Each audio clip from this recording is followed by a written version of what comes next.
എല്ലാവർക്കും നമസ്കാരം. സ്ത്രീകളിലെ നടുവേദന വരുമ്പോൾ നമ്മളൊക്കെ ചിന്തിക്കുന്നത് നട്ടെല്ലിന്റെ പ്രശ്നങ്ങൾ കൊണ്ടായിരിക്കും എന്നതാണ്. എന്നാൽ സ്ത്രീകളിലെ നടുവേദനയ്ക്ക് മറ്റ് ചില കാരണങ്ങൾ കൂടിയുണ്ട്. ഓവുലേഷൻ സമയം, അതായത് അണ്ടവിസർജനത്തിന്റെ സമയത്ത് നടുവേദന കണ്ടുവരാറുണ്ട്. മെൻസ്ട്രേഷൻ സമയത്തും നടുവേദന കാണാറുണ്ട്. PCOD, പോളിസിസ്റ്റിക് ഓവറിയൻ ഡിസീസ്, അതായത് നമ്മുടെ അണ്ടാശയത്തിൽ അല്ലെങ്കിൽ ഓവറിക്കകത്ത് ചെറിയ ചെറിയ കുമിളകൾ പോലെ ഉണ്ടാകുന്ന ഒരു അവസ്ഥയാണ്. ഈ അവസ്ഥകളിലും നടുവേദന കണ്ടുവരാറുണ്ട്.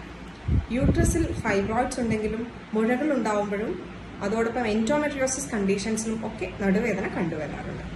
ഇങ്ങനെയുള്ള നടുവേദന നടുഭാഗത്തിൽ നിന്ന് അടിവയറ്റിലേക്ക് സ്പ്രെഡ് ചെയ്യുന്നതായിട്ടും കാലുകളിലേക്ക് സ്പ്രെഡ് ചെയ്യുന്നതായിട്ടും ഇതോടൊപ്പം മുട്ടുവേദന കൂടെയുള്ളതായിട്ടും ഒക്കെ കണ്ടുവരാറുണ്ട്. ഇനി പ്രഗ്നന്റ് ആയിരിക്കുന്ന സമയത്ത് അമിതമായിട്ട് വെയിറ്റ് എടുക്കുകയാണെങ്കിലും അതോടൊപ്പം ഡെലിവറിക്ക് ശേഷം അമിതമായി ജോലികളൊക്കെ ചെയ്യുകയാണെങ്കിലും ഭാവിയിൽ നടുവേദന വരാനുള്ള സാധ്യതയുണ്ട്.